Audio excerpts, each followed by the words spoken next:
അങ്ങോട്ട് വരും വേണമെങ്കിൽ, അല്ലെങ്കിൽ ഇങ്ങോട്ട് ചെന്നാൽ മതി. അടുത്താള് പേര് പറയാം, സ്ഥലവും പറയാം. അസ്സലാമു അലൈക്കും.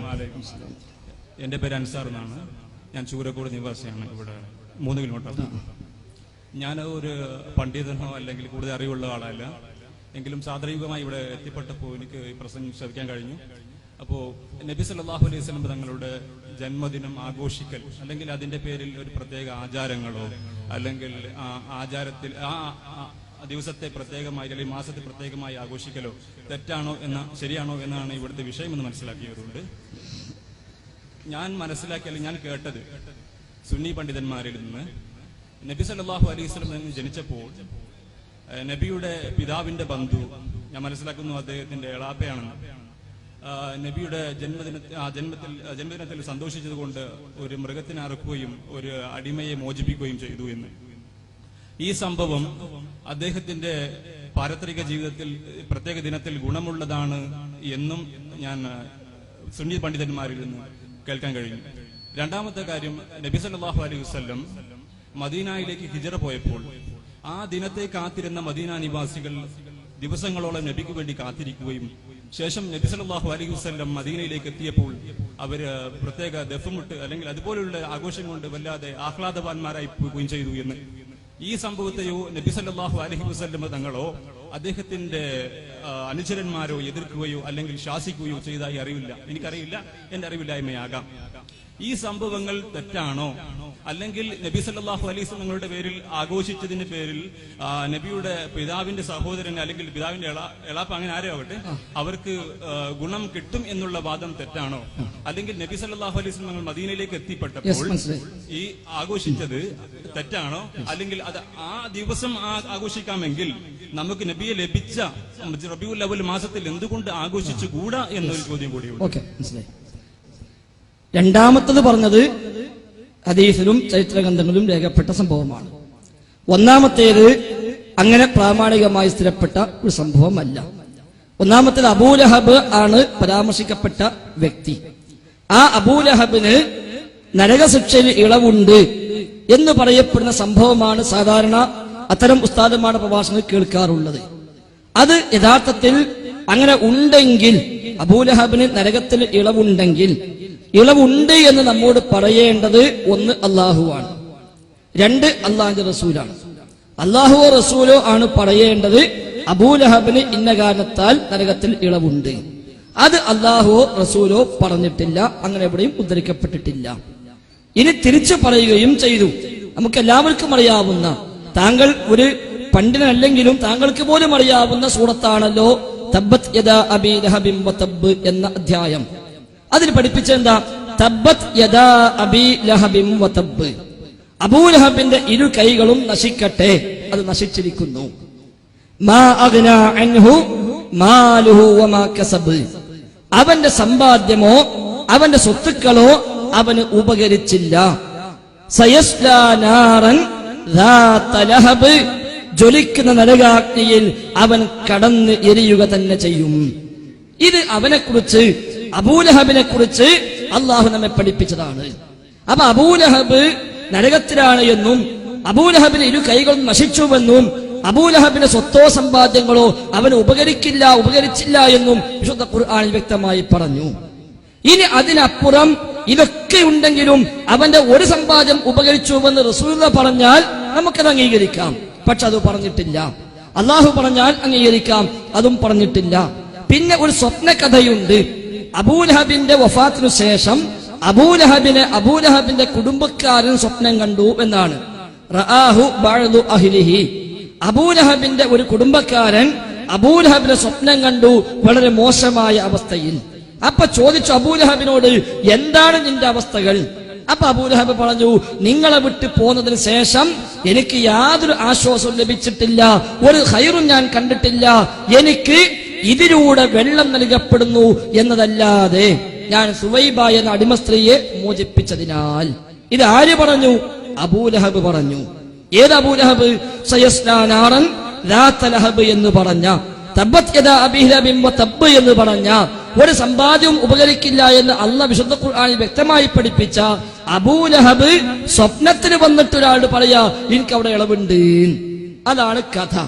അപ്പൊ അബൂലഹബ് ജീവിച്ചിരിക്കുന്ന കാലത്ത് നേർക്ക് നേരെ ജീവനോടെ വന്ന് പറഞ്ഞാൽ പോലും നമുക്ക് ഇസ്ലാമിൽ എന്തല്ല, അത് പ്രമാണമല്ല, അത് സ്വീകരിക്കാവതല്ല. എങ്കിൽ പിന്നെ അബൂലഹബിന്റെ മരണശേഷം അബൂലഹബിന് ഒരാൾ സ്വപ്നം കാണുകയും ആ സ്വപ്നത്തിൽ അബൂലഹബ് ഇങ്ങനെ പറയുകയും ചെയ്തു എന്ന് പറഞ്ഞാൽ അത് ഇസ്ലാമിൽ ഒരിക്കലും ഒരു മാതൃകയല്ല, പ്രമാണമല്ല. മറ്റേത് അല്ലാഹു റസൂൽ മക്കയിൽ നിന്ന് ഹിജ്റ പോവുകയാണ്. മദീനക്കാരുമായി അല്ലാഹു റസൂൽ ഹജ്ജിന്റെ സമയത്ത് ഒരു കരാറുണ്ടാക്കി. ഹജ്ജിന്റെ സമയത്ത് മദീനക്കാർ ഹജ്ജനായി വന്നപ്പോൾ അവിടെ വെച്ച് സംസാരിക്കുകയും അവരുമായി ദീനീ കാര്യങ്ങൾ പറയുകയും അവരിൽ ഏതാനും ആളുകൾ ദീന് സ്വീകരിക്കുകയും നബിതങ്ങളും സ്വഹാബത്തും ഇവിടെ അനുഭവിക്കുന്ന പീഡനങ്ങളും പ്രയാസങ്ങളും മനസ്സിലാക്കുകയും ചെയ്തപ്പോൾ അവര് പറഞ്ഞു, റസൂലെ താങ്കൾ അങ്ങോട്ട് പോരൂ, ഞങ്ങൾ താങ്കളെ സ്വീകരിക്കാം. നിങ്ങൾ ഞങ്ങളുടെ നാട്ടിലേക്ക് പോരൂ, എന്തിനാണ് ഇത്ര പ്രയാസപ്പെട്ട് ഈ നാട്ടിൽ കഴിയുന്നത്? അല്ലാഹു തആലയുടെ സമ്മതം കിട്ടാൻ വേണ്ടി അല്ലാഹു റസൂൽ കാത്തുനിന്നു. ആ സമ്മതം കിട്ടിയപ്പോൾ അല്ലാഹുവിന്റെ റസൂല് ഹിജ്റ പുറപ്പെട്ടു. മുഹറം മാസത്തിൽ ഹിജ്റക്കുള്ള ഒരുക്കങ്ങൾ തുടങ്ങി. റബീഉൽ അവ്വൽ മാസത്തിലാണ് അല്ലാഹുവിന്റെ റസൂൽ ഹിജ്റയുണ്ടായത്. അങ്ങനെ ഹിജ്റ ചെന്ന് മദീനയിലേക്ക് നബി തങ്ങൾ പുറപ്പെട്ടു. ആ അല്ലാഹുവിന്റെ റസൂലിനെ സ്വീകരിക്കാൻ വേണ്ടി മദീനക്കാർ എന്നും വന്ന് കാത്തു നിൽക്കും. അങ്ങനെ കുറെ സമയം കാത്തുനിന്ന് നബി തങ്ങൾ വരുന്നില്ലെന്ന് കാണുമ്പോൾ പിന്നീട് അവർ തിരിച്ചു പോകും. അങ്ങനെ റസൂൽ വരുന്നത് അവർ കാണുകയാണ്. സന്തോഷം കൊണ്ട് അവർ തുള്ളിച്ചാടുകയാണ്. അവർ റസൂലുള്ളാഹിയെ സ്വീകരിക്കുകയാണ്. അത് സ്ഥിരപ്പെട്ട സംഭവം തന്നെയാണ്. പിന്നെ അതിൽ പാട്ടും അതുമായി ബന്ധപ്പെട്ട കാര്യങ്ങളും അതിനൊക്കെ സംഗതിനെ കുറിച്ച് അഭിപ്രായ വ്യത്യാസം പണ്ഡിതന്മാർക്കിടയിലുണ്ട്. എന്നാലും ഹദീസ് ഗ്രന്ഥങ്ങളിൽ അങ്ങനെ സംഭവങ്ങൾ രേഖപ്പെടുത്തപ്പെട്ടിട്ടുണ്ട്. അതിൽ യാതൊരു തർക്കവും നമുക്കില്ല. അവർ ചെയ്ത് ശരിയല്ല എന്ന് പറയുന്നില്ല. അല്ലാഹുവിന്റെ റസൂൽ ഇന്ന് വന്നാലും നമ്മൾ അങ്ങനെ തന്നെയാണ് ചെയ്യേണ്ടത്. അല്ലാഹുവിന്റെ റസൂല് നമ്മുടെ നാട്ടിലേക്ക്, ഇന്ത്യയിലേക്ക്, കേരളത്തിലേക്ക് അല്ലാഹുവിന്റെ റസൂല് വരികയാണെങ്കിൽ തീർച്ചയായും നമ്മൾ ചെല്ലണം, കാത്തു നിൽക്കണം. മാത്രവുമല്ല നമ്മൾ അതിർത്തിയിൽ ചെന്ന് കാത്തിക്കാൻ പറ്റുമെങ്കിൽ അവിടെ കാത്തിക്കണം. കൂട്ടിക്കൊണ്ടുവരാൻ അങ്ങോട്ട് പോകാൻ പറ്റുമെങ്കിൽ കൂട്ടിക്കൊണ്ടുവരാൻ വേണ്ടി പോകണം. യാതൊരു തർക്കവുമില്ല. അല്ലാഹു റസൂൽ മാത്രമല്ല, ആ നിലക്കുള്ള ഒരു സ്വീകരണമോ ആ നിലക്കുള്ള ഒരു സമീപനമോ തെറ്റാണ് എന്നല്ല പറഞ്ഞത്. മറിച്ച് സഹോദരന്റെ ന്യായമായ സംശയം ഇത് അടിസ്ഥാനമാക്കി ഇങ്ങനെ ചെയ്യാമെങ്കിൽ നമുക്കെന്തുകൊണ്ട് നബി തങ്ങളെ തന്നെ കിട്ടിയ ആ ദിവസവും മാസവും ഒക്കെ വരുമ്പോൾ ആഘോഷിച്ചുകൂടാ എന്നാണ്. അത് എന്തുകൊണ്ടില്ല? ഈ സംഭവം അവിടെ സ്വീകരിക്കാമെന്ന സ്വഹാബത്താണ്, സ്വീകരിക്കപ്പെട്ടതോ റസൂലും സ്വഹാബത്തുമാണ്. അപ്പോൾ ഇതിൽ ഇടപെട്ട എല്ലാവരും സ്വഹാബിമാരാണല്ലോ. സ്വീകരിച്ചതും സ്വഹാബിമാർ, അങ്ങോട്ട് ചെന്നതും റസൂലും സ്വഹാബത്തും. എന്നിട്ട് ഈ സംഭവം ഉണ്ടായിട്ട് അടുത്ത വർഷമായപ്പോൾ, അടുത്ത വർഷവുമുണ്ടല്ലോ റബീഉൽ അവ്വൽ മാസം, ഹിജ്റ കഴിഞ്ഞിട്ട് പിന്നെയും അല്ലാഹുവിന്റെ റസൂല് സ്വല്ലല്ലാഹു അലൈഹി വസല്ലം 10 കൊല്ലത്തിലേറെ ജീവിച്ചിട്ടുണ്ട്. ആ 10 കൊല്ലങ്ങളിൽ റബീഉൽ അവ്വൽ മാസങ്ങൾ വീണ്ടും വീണ്ടും ആവർത്തിച്ചു വന്നിട്ടുണ്ട്. 11ാമത്തെ റബീഉൽ അവ്വൽ മാസത്തിൽ അല്ലാഹുവിന്റെ റസൂൽ വഫാത്തായത്. എങ്കിൽ അടുത്ത വർഷം റബീഉൽ അവ്വൽ മാസം വന്നപ്പോൾ അല്ലാഹുവിന്റെ റസൂൽ പഠിപ്പിച്ചു കൊടുത്തില്ല, കഴിഞ്ഞ വർഷം റബീഉൽ അവ്വലിലാണല്ലോ ഇവർ നമ്മെ സ്വീകരിച്ചത്, അതുകൊണ്ട് നമുക്കിതാ ഈ മാസം തിരിച്ചു വരുമ്പോൾ നമുക്ക് അതേപോലെ ആചരിക്കാം, ആഘോഷിക്കാമെന്ന് പറഞ്ഞില്ല. 10 കൊല്ലം റസൂൽ ജീവിച്ചു. ആ 10 കൊല്ലത്തിനിടയ്ക്ക് എവിടെയും നബി തങ്ങൾ ഇത് മാതൃകയാക്കി അങ്ങനെ രീതി പഠിപ്പിച്ചില്ല. റസൂലുള്ളാഹിന്റെ വഫാത്തിന് ശേഷം ഏകദേശം 90 കൊല്ലത്തിലേറെ സ്വഹാബിമാർ ജീവിച്ചു. അതും മദീനയിൽ 10 കൊല്ലം അല്ലാഹുവിന്റെ റസൂലിനെ കൂടെ സൗജന്യ സേവനം ചെയ്ത അനസ് റളിയല്ലാഹു അൻഹുവിനെ പോലുള്ളവരൊക്കെ റസൂൽ മദീനത്തേക്ക് വരുമ്പോൾ അനസ് റളിയല്ലാഹു അൻഹുവിന് 8, 9, 10 വയസ്സ് പ്രായമാണ്. നബി തങ്ങൾ വഫാത്താകുന്നത് വരെ 10 കൊല്ലം ആ റസൂലിന്റെ കൂടെ സൗജന്യ സേവനം ചെയ്ത ആളാണ് അനസ് റളിയല്ലാഹു അൻഹു. നബി തങ്ങൾ വഫാത്തായപ്പോൾ ഇനി റസൂലില്ലാത്ത മദീനയിൽ ജീവിക്കാനാവില്ല എന്ന് മനസ്സിലാക്കി വിഷമം സഹിക്കവയ്യാതെ, ദുഃഖം സഹിക്കവയ്യാതെ മദീന വിട്ട് പോയവരാണ് അനസ് റളിയല്ലാഹു അൻഹു. ആ സ്വഹാബി പോലും നബിയുടെ കാലശേഷം 90 കൊല്ലത്തോളം ജീവിച്ചിട്ട് ഹിജ്റ 103-ലോ 105-ലോ ഒക്കെയാണ് അദ്ദേഹം വഫാത്താകുന്നത് എന്ന.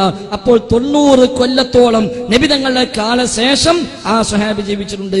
എന്നിട്ട് ആ സ്വഹാബി പോലും ഈ സംഭവത്തിൽ സാക്ഷിയായിട്ട് പോലും അദ്ദേഹം ഒരിക്കലും റബീഉൽ അവ്വൽ മാസം വന്നപ്പോൾ ഇങ്ങനെ ആചാരം ആചരിച്ചില്ല. ഇസ്ലാമിൽ ഒരു പുതിയ ആചാരം മറ്റേതെങ്കിലും ഒന്ന് ബേസ് ചെയ്ത് ഉണ്ടാക്കാൻ നമുക്ക് വകുപ്പില്ല. ഇസ്ലാമിലുള്ള ആചാരമാണോ റസൂൽ പഠിപ്പിക്കണം. ഏതുപോലെ സഹോദരന് പെട്ടെന്ന് മനസ്സിലാക്കാവുന്ന ഒരു ചെറിയ ഉദാഹരണം പറയാം. 5 വക്ത് പള്ളിയിൽ പോയാൽ നമ്മളൊക്കെ ജമാഅത്തായി നമസ്കരിക്കുന്നു. ഉസ്താദിനോട് ചോദിക്കുക, എന്താ ഉസ്താദെ ജമാഅത്തായി നമസ്കരിക്കാൻ കാരണം? ഉസ്താദ് അതിന്റെ ഹദീസൊക്കെ പറഞ്ഞുതരും. 27 ഇരട്ടി പുണ്യമുണ്ട് എന്ന് പറയുന്ന ഹദീസുകൾ പറഞ്ഞുതരും. അപ്പൊ നമ്മൾ ആലോചിക്കുക, ഇങ്ങനെ സ്വഹീഹായ സ്ഥിരപ്പെട്ട ഇമാം ബുഖാരി മുസ്ലിം അടക്കമുള്ളവർ ഉദ്ധരിച്ച ഒരു ഹദീസ് ഉണ്ടെങ്കിൽ എന്തേ ഉസ്താദെ നമുക്ക് സുബഹിക്ക് മുമ്പുള്ള 2 റക്അത്തും കൂടി നമുക്ക് ജമാഅത്തായി നിസ്കരിച്ചുകൂടാ? ഉസ്താദ് പറയും പറ്റൂല. എന്തുകൊണ്ട് പറ്റില്ല? റസൂൽ അങ്ങനെ പഠിപ്പിച്ചിട്ടില്ല. റവാത്തിബ് സുന്നത്തുകൾ ഏതും അങ്ങനെ ജമാഅത്തെ നിസ്കരിക്കാൻ നമുക്ക് പറ്റില്ല. എന്തുകൊണ്ട്? റസൂൽ അങ്ങനെ പഠിപ്പിച്ചില്ല. അപ്പൊ ഇബാദത്തിന്റെ വിഷയങ്ങളിൽ അള്ളാഹും റസൂലും എന്താണോ പഠിപ്പിച്ചത് അത് മാത്രമേ ചെയ്യാവൂ. അതിലേക്ക് ബേസ് ചെയ്ത് പുതിയ സാധനം ഉണ്ടാക്കാൻ പറ്റൂല. തിങ്കളാഴ്ച നോമ്പ് നമ്മൾ നോക്കുന്നു, എന്തുകൊണ്ട്? ഇത് ബേസ് ചെയ്തിട്ടല്ല, റസൂൽ പ്രത്യേകം പഠിപ്പിച്ചു തിങ്കളാഴ്ച നോമ്പ് സുന്നത്താണ് എന്ന്. എന്നാൽ അത് ബേസ് ചെയ്തിട്ട് റബീഉൽ അവ്വൽ 12 നോമ്പ് ഉണ്ടാക്കാൻ പറ്റുമോ? പറ്റൂല. ഒരാൾ പറയാ നബി തങ്ങൾ ജനിച്ച ദിവസം തിങ്കളാഴ്ച, അന്ന് നോമ്പുണ്ടായല്ലോ, എങ്കിൽ നബി തങ്ങൾ ജനിച്ച റബീഉൽ അവ്വൽ 12 ഞാൻ നോമ്പ് നോക്കിട്ടാലോ? പറ്റില്ല. അങ്ങനെ നോറ്റാലോ അത് ബിദ്അത്താണ് താനും. അപ്പൊ ഇസ്ലാമിലെ ഇബാദത്തുകൾ, ഇസ്ലാമിലെ ആചാരങ്ങൾ അത് ആയത്തുകളെയും ഹദീസുകളെയും അടിസ്ഥാനത്തിലാണ് നാം അത് സ്വീകരിക്കേണ്ടത്. നബിയിൽ നിന്ന് ദീന് പഠിച്ച സ്വഹാബത്താണ് അത് ജീവിതത്തിൽ പാലിച്ച് ആദ്യമായി നമുക്ക് മാതൃക കാണിച്ചു തരേണ്ടത്. അവരാരും ചെയ്യാത്ത ഒന്ന്, പിൽക്കാലത്ത് രാഷ്ട്രീയക്കാരനായ മുദഫർ എന്ന രാജാവുണ്ടാക്കിയ ഏർപ്പാട്, ആ ഏർപ്പാട് ഇസ്ലാമിൽ ഒരു ആചാരമായി, ഇസ്ലാമിൽ പുണ്യ